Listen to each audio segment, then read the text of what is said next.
Assalamualaikum warahmatullahi wabarakatuh. Kali ini saya akan membawakan sebuah cerita yang berjudul Dendam, Arwah Seorang Istri. Cerita ini ditulis oleh Dimas Kusharmanto.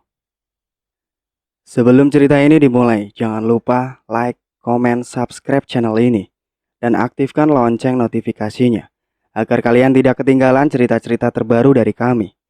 Tanpa basa-basi dan tidak usah berlama-lama lagi, langsung saja kita masuk ke ceritanya.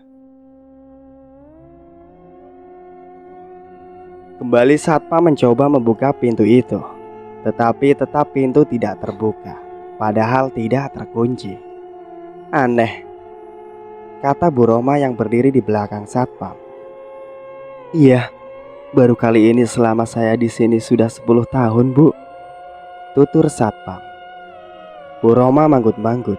Sesaat kemudian, Nandi tersadar setelah permohonan maafnya tidak direspon arwah Puspita. Ia berdiri dari sujudnya, terus berlari ke pintu dan membukanya, tetapi tidak bisa. Tolong! Teriak Nandi minta tolong. Nandi tahu kalau di luar banyak orang karena suara mereka yang gemuruh. Sabar ya Pak, ini kami di luar sedang mencoba mengakalinya, kata satpam sembari mengotak-ngatik anak kuncinya. Mungkin dikira satpam, anak kuncinya macet. Baru saja satpam pergi ke gudang mengambil linggis, pintu tiba-tiba terbuka dengan sendirinya. Keadaan ini menjadikan para penonton banyak yang heran. Hah, membuka sendiri? Ujar Basuki petugas OB rumah sakit. Begitu pintu terbuka, Bu Rahma langsung masuk dan indra keenamnya bekerja. Bu Roma tahu kalau di tempat ini baru saja terjadi keanehan. Sembari waspada, Bu Rahma mendekati Nandi yang duduk dengan wajah pucat dan lemas. Bu Rahma juga sempat tersentak kalau laki-laki yang ada di depannya itu suami Wisni yang baru diusirnya atas kematiannya. Bapak, Pak Nandi kan? Suami almarhum Bu Wisni? Tanya Bu Rahma yang duduk di samping Nandi. Bagai tersiram bensin, mendengar nama Wisni yang dikatakan Bu Rahma, Nandi langsung beraksi dan memanggil-manggil istrinya. Wisni, Wisni, jangan tinggalkan saya. Saya tidak bisa tenang tanpa kamu, Wisni. Tangis Nandi dengan menelungkupkan mukanya ke meja. Dengan pelan dan halus, Bu Rahma meminta Nandi tenang. Tenang dulu Pak, tenang, pinta Bu Rahma. Rupanya permintaan Bu Rahma Nandi respon. Nandi diam dan mengangkat kepalanya. Bu, Wisni tidak mati kan? Tanyanya lemah. Bu Rahma demi ketenangan Nandi, ia mengangguk. Kemudian Bu Rahma meminta Nandi bercerita apa yang baru saja dialami. Coba Pak Nandi cerita apa yang baru saja dialami di ruangan ini hingga tertutup pintunya, kata Bu Rahma. Nandi masih diam seperti masih mengingat-ingat. Nandi kemudian memandang Bu Rahma. Bu, apa ibu percaya kalau saya bercerita? Dengan senyum Bu Rahma mengangguk. Selanjutnya Nandi bercerita sedetail-detailnya apa yang dilihatnya. Bu Rahma hanya mengangguk-ngangguk sambil berpikir. Apa ini ada hubungannya dengan penampakan di kamar mayat tadi? Selesai Nandi bercerita, Bu Rahma meminta Nandi tenang dan Bu Rahma berjanji akan membantu membicarakan dengan makhluk yang Nandi ceritakan. Nandi mendengar Bu Rahma akan membantu, wajah jadi cerah gembira. Sungguh, ibu bersedia membantu saya, kata Nandi untuk meyakinkan. Bu Rahma mengangguk, dan karena keberadaan Nandi ditunggu keluarganya di rumah. Mengenai akan dimakamkannya istrinya, Nandi bergegas pulang. Sepeninggalan kepergian Nandi pulang ke rumah, Bu Rahma mengambil ponsel dari saku bajunya dan menghubungi Pak Hardoko untuk meminta izin untuk bertemu, membicarakan masalah. Nandi dan ajakan Bu Rahma ini ditanggapi dengan senang oleh Bu Hardoko. 3 hari setelahnya, di rumah mewah di daerah Kapuk yang bergaya Italia modern. Badi sedang menunggui Yuli yang terbaring di kursi dengan kondisi lutut kakinya yang membengkak dan membusuk. Yuli hanya bisa sehari-harinya terkapar tanpa daya dengan rintihan tangisan, kesakitan yang tidak berkesudahan. Di pojok kamar di mana Yuli ada, arwah Puspita merasa puas melihat istri lelaki biadab yang sudah merampok dan membunuh baby sisternya dengan memperkosa sekaligus seperti apa yang dialaminya. Rasakan penderitaanmu, Badi. Istrimu tidak berdaya. Itu belum apa-apa, karena kamu akan aku buat yang lebih menderita lagi, kata arwah Puspita yang puas dan geram melihat kehidupan perampok dan pembunuh berfoya-foya dengan rumah mewah, tetapi hasil dari kerja yang haram. Aduh, Pak, sakit. Mengapa mama seperti ini, Pak? Dosa apa? Keluh Yuli dengan hanya bisa membolak-balikan kepala ke kanan dan ke kiri. Sabar, Mah. Terus berdoa, Mah. Memohon kesembuhan. Ucap Badi yang tidak merasa kalau nafkah hidup yang diberikan ke istrinya merupakan uang haram dan tidak akan membawa berkah. Mama sudah berdoa, Pak. Malah setiap hembusan napas Mama selalu berdoa. Tetapi kenyataan sakit Mama tambah parah dan dokter sudah angkat tangan. Keluh Yuli kembali dengan tetesan air mata yang tiada hentinya. Yuli dalam kondisi terkapar seperti itu tidak bisa menikmati kenyamanan memakai perhiasan emas di tangan dan lehernya yang berharga miliaran rupiah yang ia rasakan siksaan sakit. Ini semua karena pembelian benda-benda berharga itu dari uang haram. Badi yang setia menunggui hingga sudah 1 minggu tidak masuk kerja mengurus bisnisnya, tetapi hanya kesedihan yang ia rasakan. Badan Badi yang semula atlet seperti olahragawan kini semakin menyusut, mulai digerogoti kelayuan. Mah, jangan bilang dokter angkat tangan. Dokter kan sudah menyarankan salah satu jalan untuk menghilangkan sakit itu kaki Mama harus diamputasi, kata Badi menerangkan dengan kedua telapak tangannya menggenggam telapak tangan Yuli. Mendengar amputasi, Yuli menangis sejadi-jadinya. Tidak, Pak. Yuli tidak mau hanya punya 1 kaki. Yuli tidak mau, tolaknya dengan tangis yang menyayat. Badi tidak kuasa dan ikut merasakan penderitaan sakit yang dirasakan istrinya. Badi ikut larut dalam tangisan. Arwah Puspita tiba-tiba menggerakkan gaun dan apa yang terjadi? Sebuah benda yang bersinar bening jatuh di pojok ruang tengah. Badi yang sedang menangis karena terlarut dengan penderitaan sakit yang dialami Yuli segera keluar dari kamar dan menuju ke suara adanya sesuatu yang jatuh. Badi berjalan dengan langkah pelan-pelan mencari suara itu ke depan. Tidak ada yang mencurigakan. Ke garasi juga tidak ada tanda-tanda yang ada. Badi berhenti sebentar, kemudian berjalan lagi, kali ini ke ruang tengah.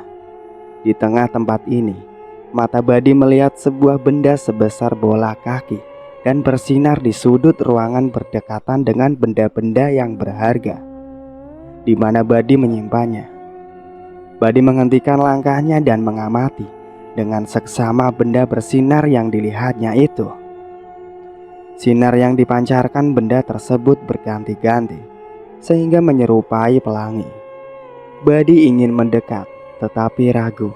Ia hanya memandanginya dari jauh.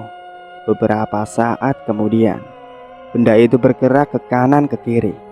Ia membuat Badi terkejut.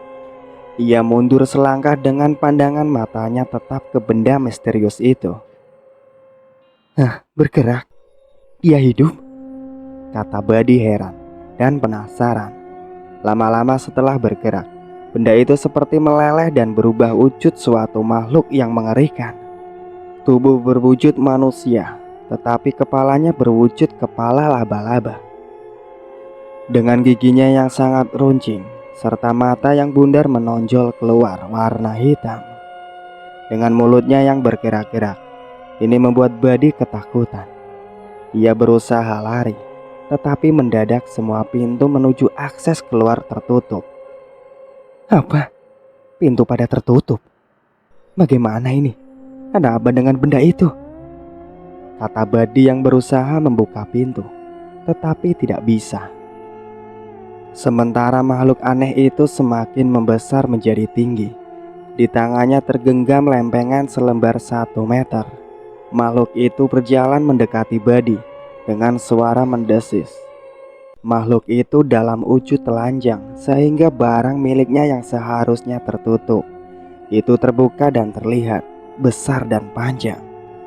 Buddy berulang memejamkan matanya, tidak ingin melihatnya. Makhluk itu terus mendekat dan Buddy lari ke samping. Tolong, buka pintu. Andi, Andi. Teriak Buddy memanggil adik iparnya sembari menggebrak-gebrak pintu. Tiba-tiba ada suara tanpa wujud.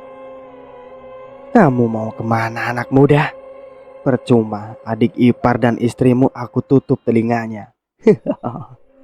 Mendengar suara itu, Buddy melototkan matanya terpana. Siapa kamu? Tanya Buddy dengan bersandar di pintu dan kedua tangannya direntangkan. Kamu ingin tahu aku, anak muda? Kata suara itu. Siapa kamu? Ulang tanya Buddy ketakutan. Baik, tengoklah ke kanan dari dirimu. Aku ada di situ. Buddy menoleh ke kanan dan Buddy terkejut hingga melompat. Inilah aku. Dan ini di sampingku asistenku. Wujud itu arwah Puspita yang kali ini dengan rambutnya yang panjang, hitam menutupi semua kepalanya.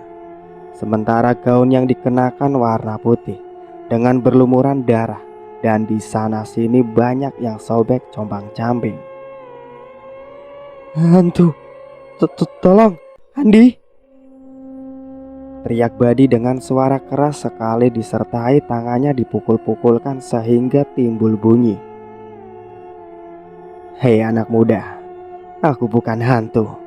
Kalian tidak perlu takut. Aku hanya ingin menuntut balas, kata arwah Puspita. Tidak, pergi. Andi. Kembali Buddy berteriak ketakutan. Buddy terus berteriak-teriak memanggil Andi dengan menggedor-gedor pintu.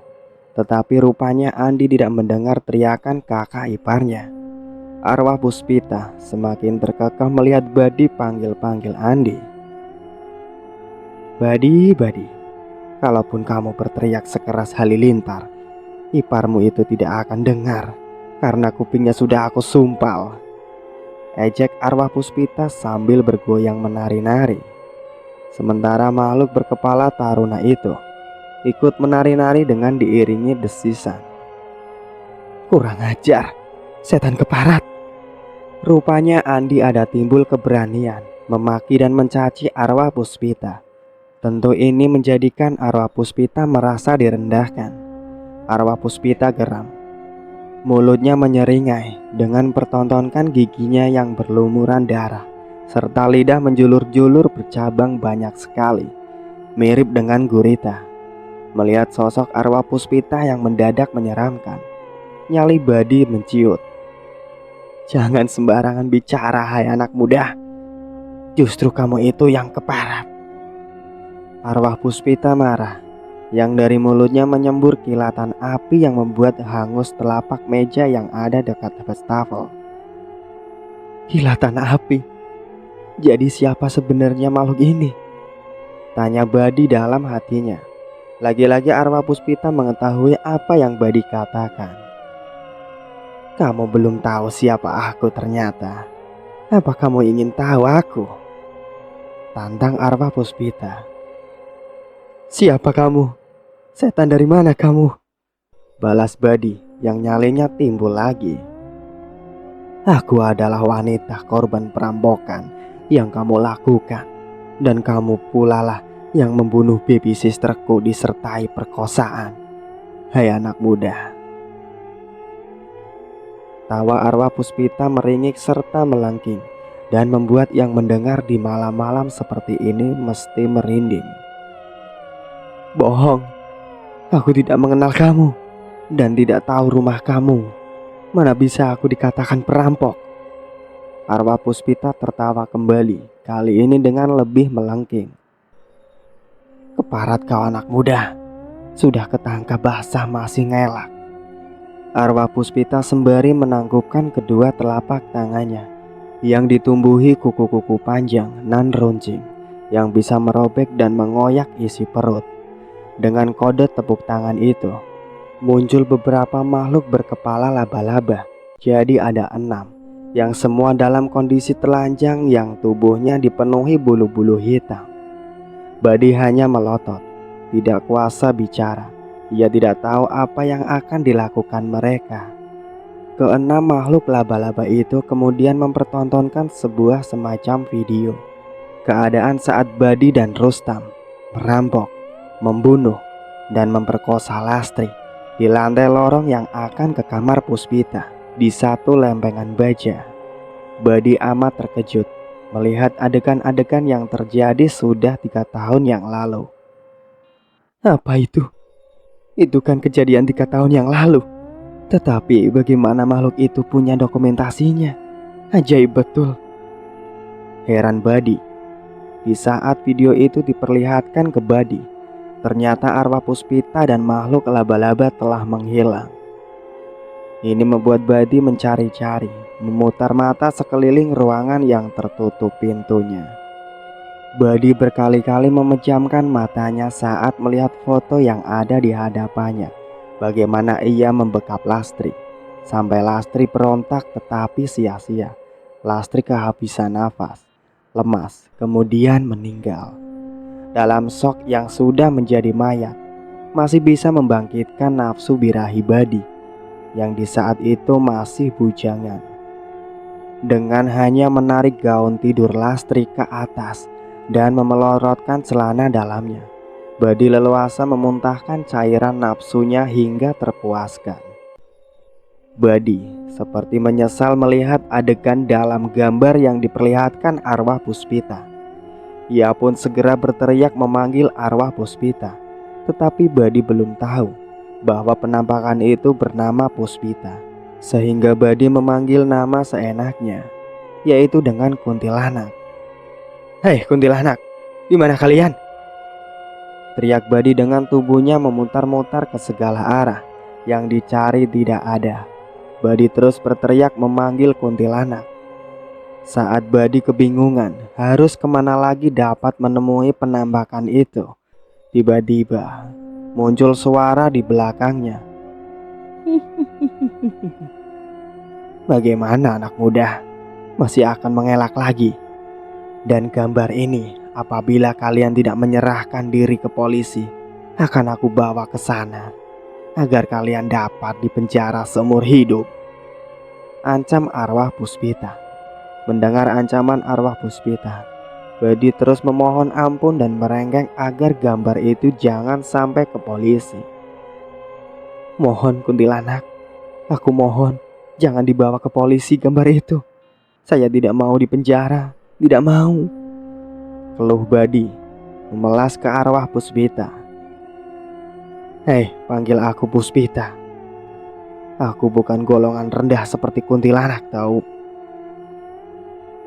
Iya kun Puspita, kata Badi sembari mencoba berlutut ke arwah Puspita. Tetapi punggungnya mendadak kaku, tidak bisa untuk bersujud. Enak aja kalian sudah merampok, membunuh dan memperkosa, tidak mau dipenjara. Dan kalaupun kalian sudah dipenjara, aku tetap akan membalas dendam. Nyawa dibayar nyawa, ujar arwah Puspita mengancam. Badi menjadi tambah kalang kabut. Ia sangat ketakutan. Maaf aku Puspita. Saat itu aku hilaf. Sejatinya aku hanya ingin merampok.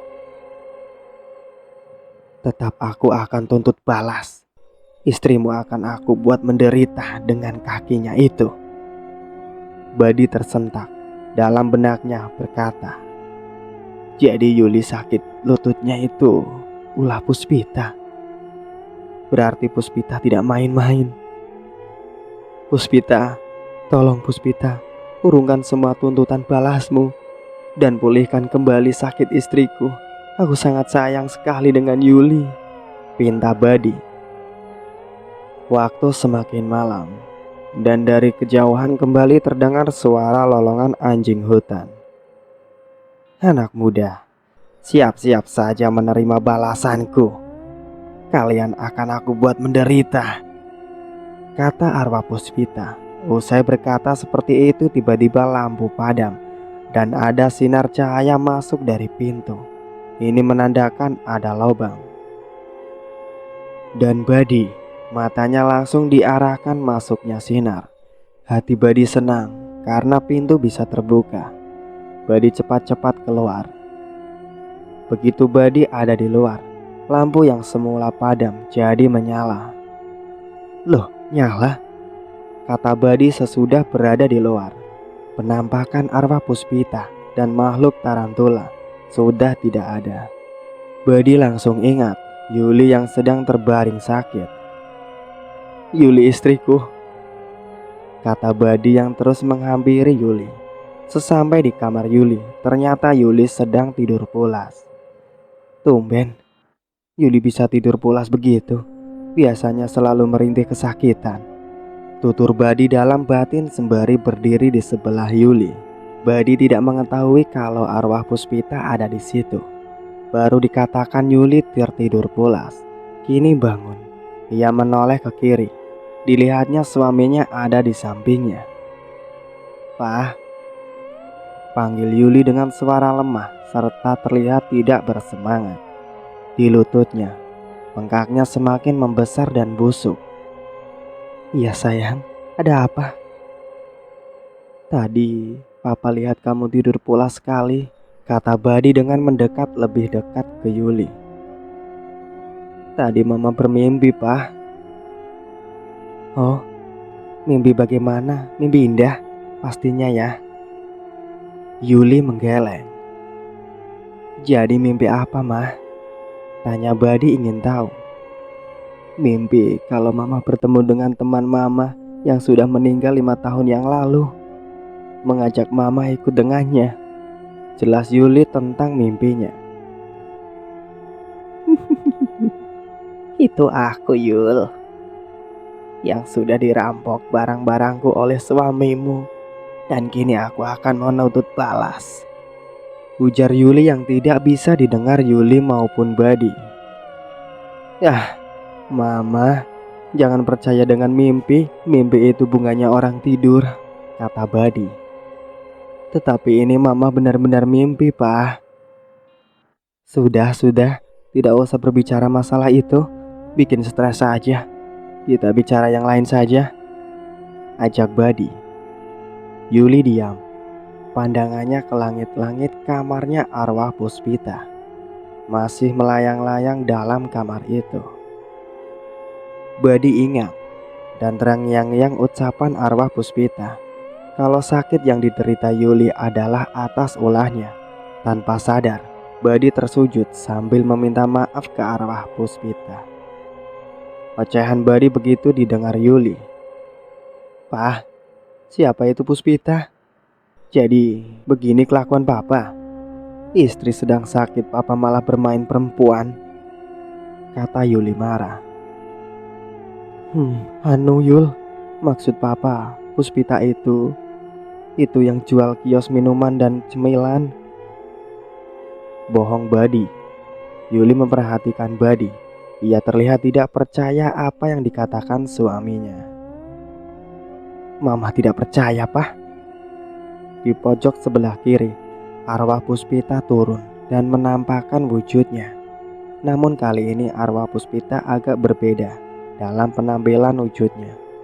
Di hadapan Yuli, Arwah Puspita menampakkan wujudnya dalam basutan wanita yang cantik, dengan bergaun tetap putih tetapi tertata rapi, tidak seperti biasanya dalam bentuk gombrong dan panjang. Kali ini di hadapan Yuli yang terbaring di kasur, arwah Puspita tidak menakutkan.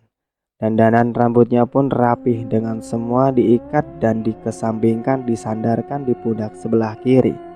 Sedang di telinganya bergantung giwang atau anting terbentuk belang lebar.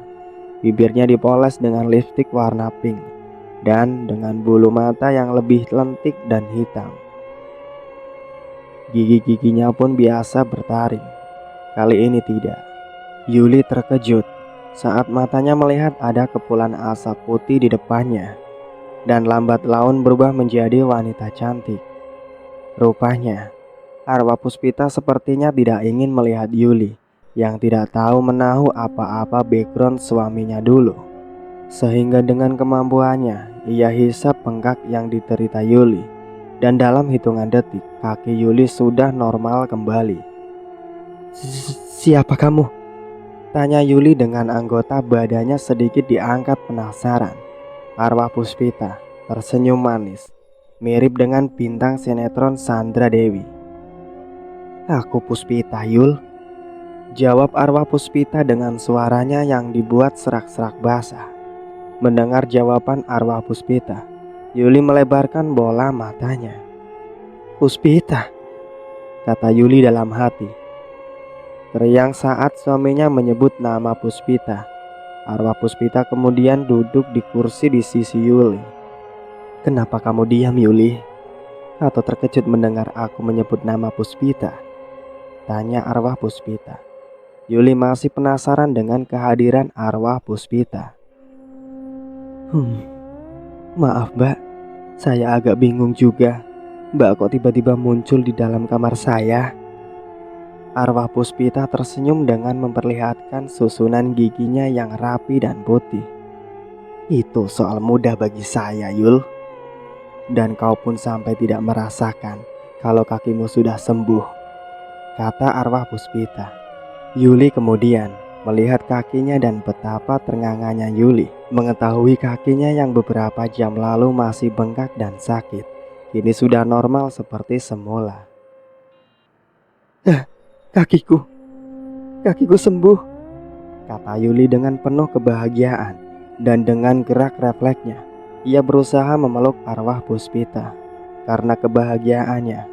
Tetapi usaha Yuli memeluk ke tubuh arwah Puspita tidak bisa.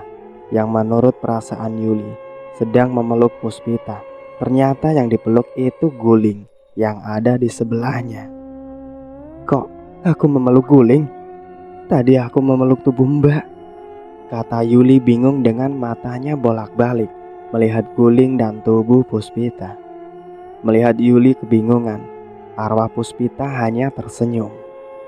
Yuli, masalah itu tidak usah kamu pikirkan. Nanti kamu akan tahu sendiri, jelas arwah Puspita. Terus sebenarnya mbak itu siapa? Tadi aku dengar suamiku menyebut nama Puspita. Apa mbak yang dimaksud suamiku? Iya, ujar arwah Puspita tegas. Jadi selama aku sakit, suamiku bermain dengan mbak? Salah, kembali ujar arwah Puspita. Salah? Iya, salah. Aku bukan wanita teman kencan suamimu, tapi aku. Yuli memotong kata-kata arwah Puspita. Tapi kamu simpanannya, kata Yuli emosinya terpancing. Arwah Puspita diam. Arwah Puspita hanya menatap wajah Yuli yang mencurigai bahwa dirinya simpanan suaminya. Dan yang lebih parahnya lagi, ternyata penampakan arwah Puspita. Yuli menganggapnya kalau wanita yang berbicara dengan dirinya itu wanita normal, masih hidup. Yuli, kata arwah Puspita. Yuli rupanya masih mengamati arwah Puspita. Di samping karena kecantikannya, dan juga ia merasa heran karena selama ini belum pernah bertemu dengan yang namanya Puspita. Namun, Puspita sudah tahu namanya. Jadi mbak betul wanita lain dari Badi? Tanya Yuli Arwah Puspita tersenyum. Yuli, kasihan kalian, mempunyai suami tidak tahu latar belakangnya, ujar arwah Puspita.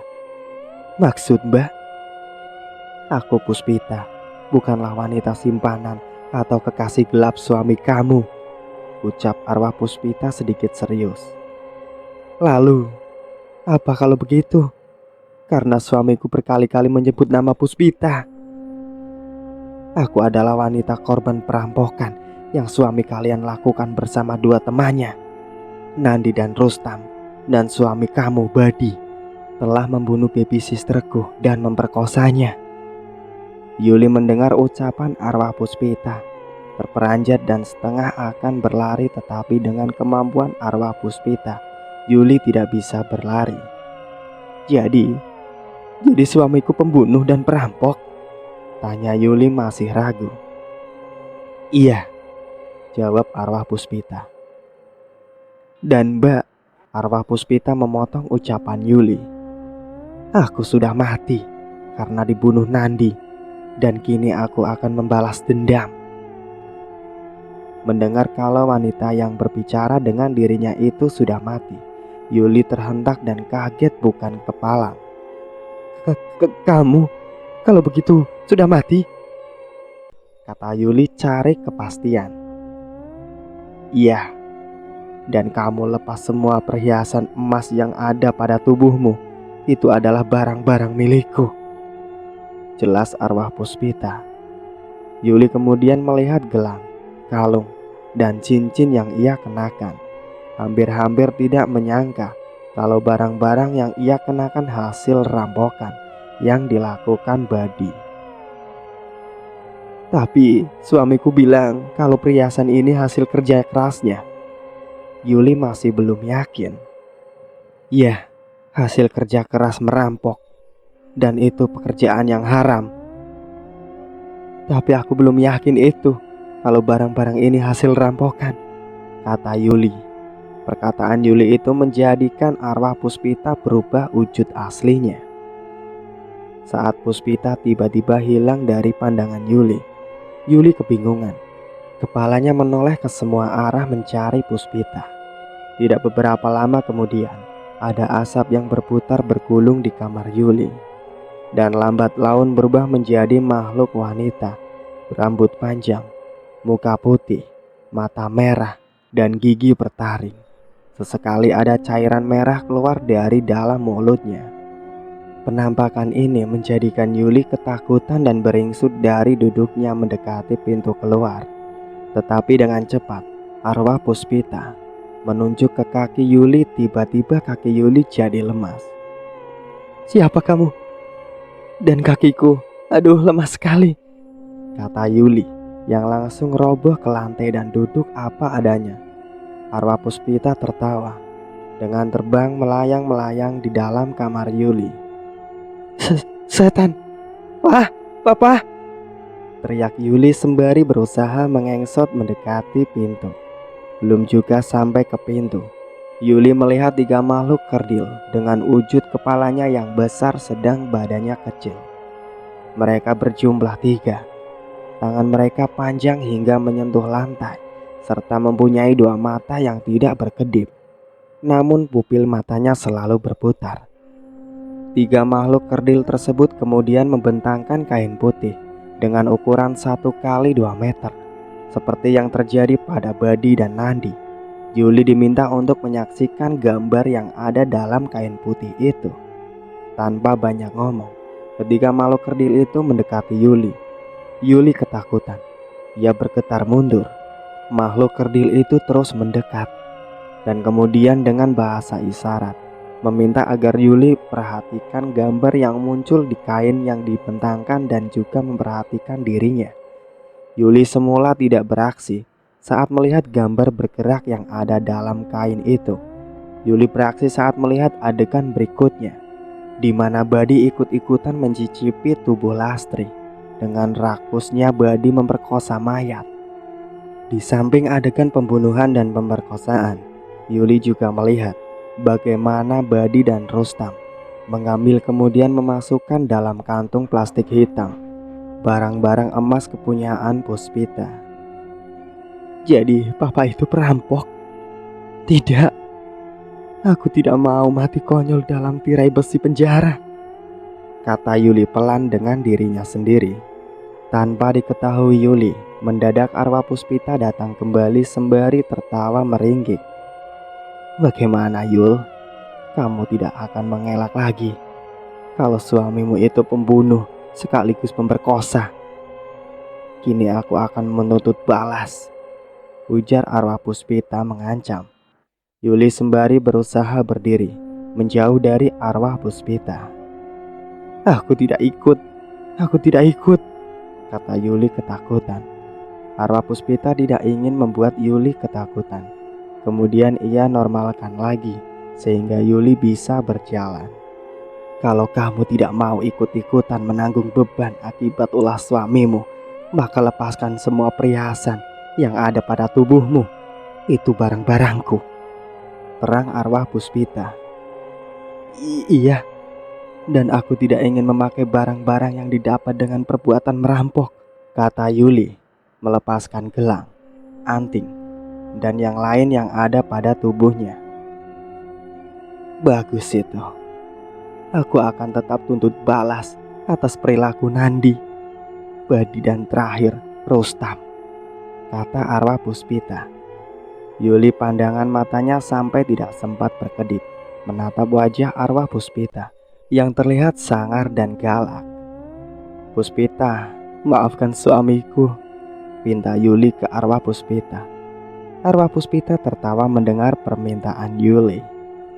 Tidak bisa. Suami kamu telah berbuat sesuatu yang melewati batas.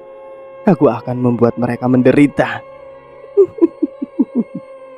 ujar arwah Puspita yang kemudian hilang. Pagi itu tiba-tiba Yuli memberikan sekantong plastik yang berisi perhiasan emas ke Badi.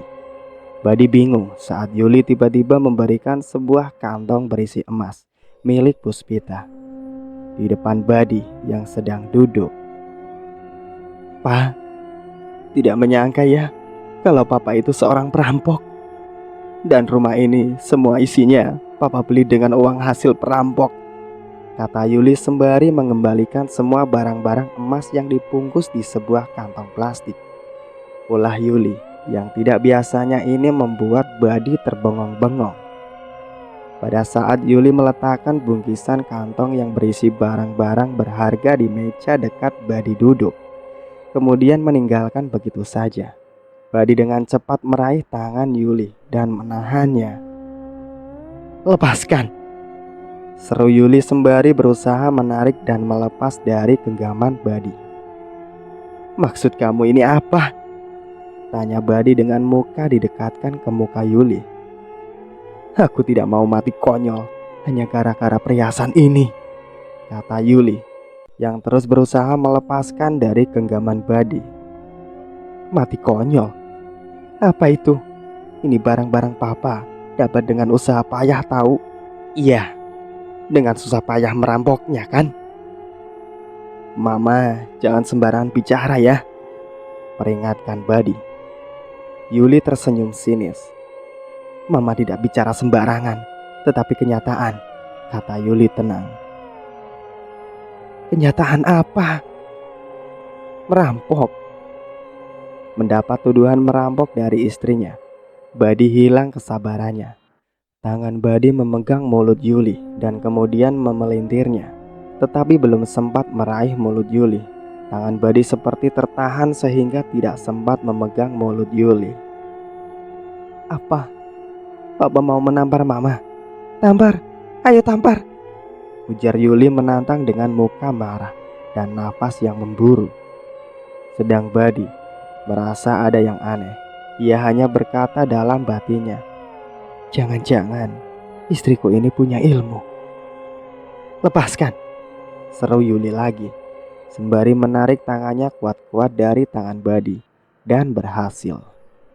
Badi merasakan jari jemarinya tangannya mendadak lemas, sehingga tidak bisa menggenggam tangan Yuli. Di sampingnya arwah Puspita tertawa melihat Badi kelimpungan. Badi, Seberapa kerasnya kamu mencengkram tangan istrimu, tidak akan bisa kamu menahannya, kata arwah Puspita yang memang sudah tahu rencana Badi. Melihat istrinya lepas dari genggamannya dan pergi meninggalkannya, Badi mengejarnya. Mama mau kemana? Tanya Badi halus. Pulang kampung. Pulang? Kenapa pulang?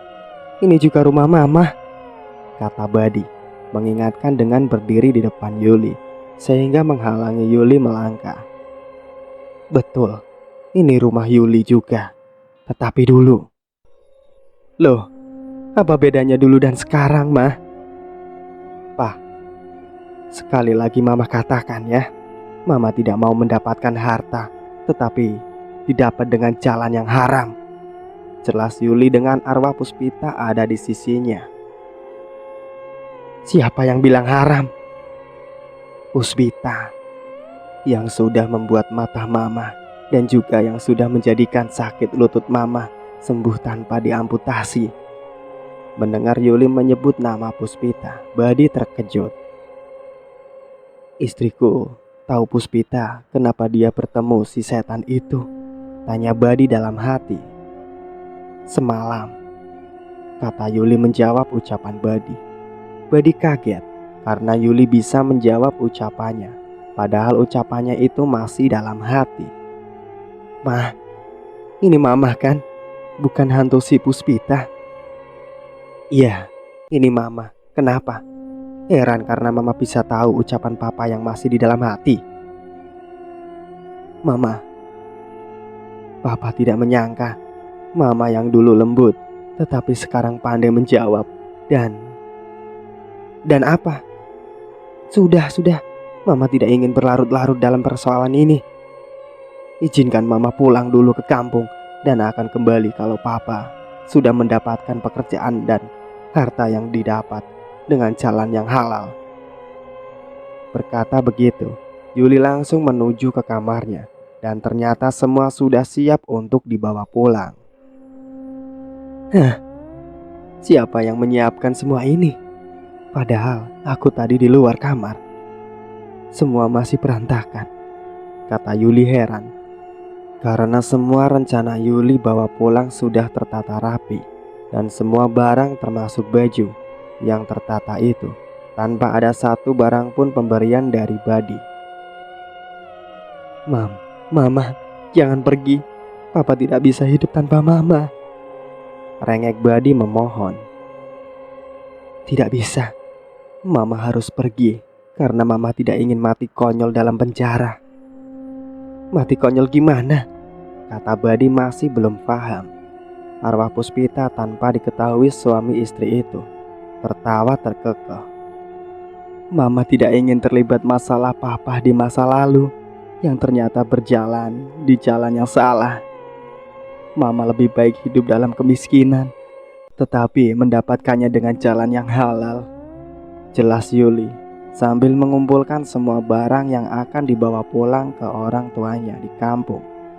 Badi mendekat dan memegang lengan Yuli. Oh, Papa tahu, Mama sudah terhasut dengan omongan setan bejat itu, kata Badi dengan telunjuk tangan kanannya diarahkan ke muka Yuli. Yuli berusaha menghindar agar tidak tercolok matanya. Pak, dia bukan setan. Dia adalah arwah wanita yang Papa rampok dan semua harta yang ada Papa angkut. Dan bukan itu saja, mobilnya juga dibawa kabur sama Papa.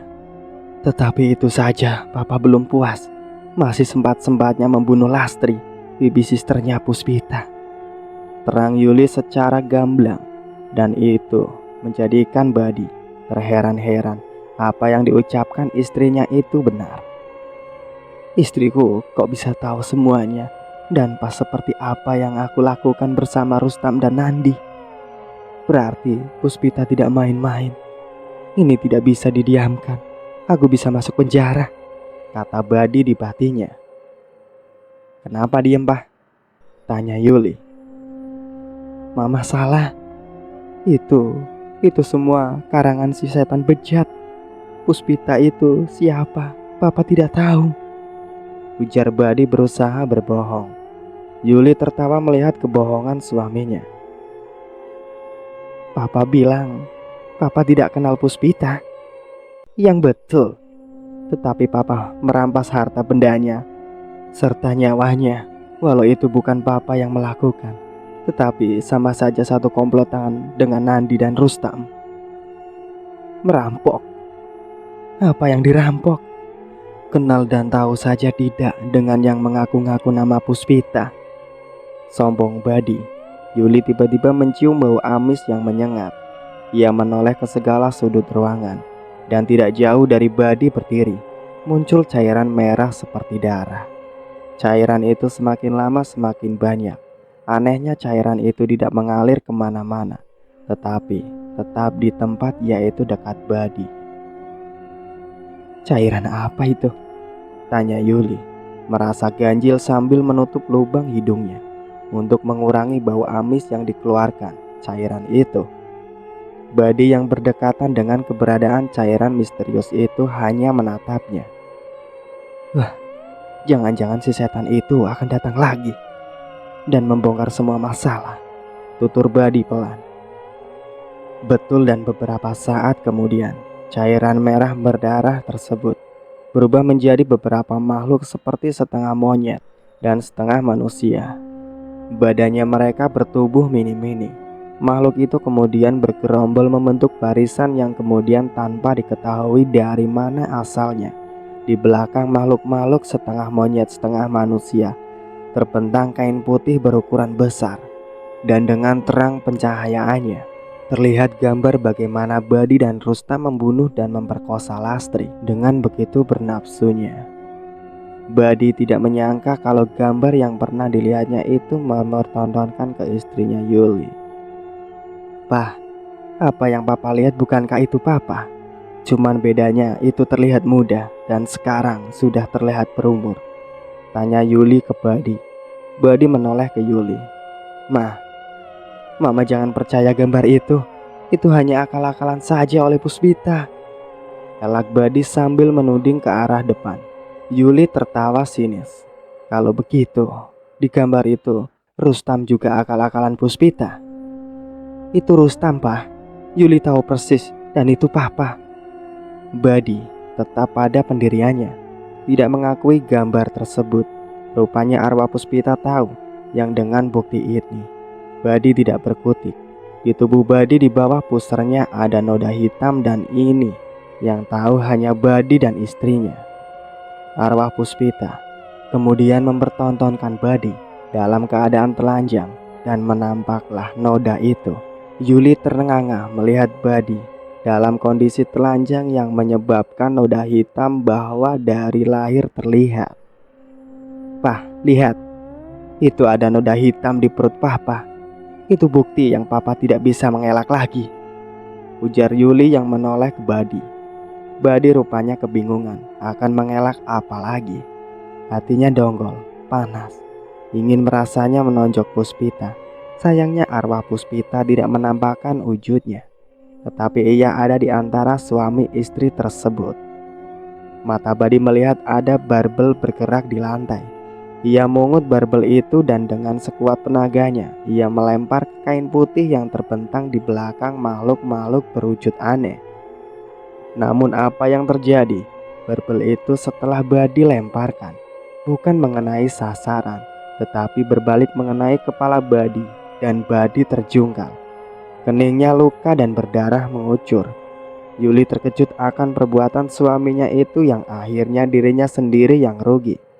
Yuli berusaha akan menolong, tetapi badannya terasa berat untuk melangkah menghampiri suaminya. Akibatnya darah terus mengucur dan Badi mengerang kesakitan. Mama, tolong Papa. Aduh, kepala sakit, Ma. Keluh Badi sambil memegangi kepalanya yang sakit. Sudah, Pak. Minta ampun pada Puspita. Tidak usah mutar-mutar mengelak, dan akui saja itu belum apa-apa, Pak. Puspita akan balas dendam yang membuat Papa lebih menderita lagi, kata Yuli yang tubuhnya terasa sulit bergerak. Tidak, Papa tidak akan mengakui dan tunduk pada setan itu. Kurang ajar kau Puspita, keluar! Tantang Badi dengan menahan sakit serta nafas yang terengah. Puspita memenuhi permintaan Badi. Ia pun muncul dengan wujud wanita seperti saat Badi merampok dulu.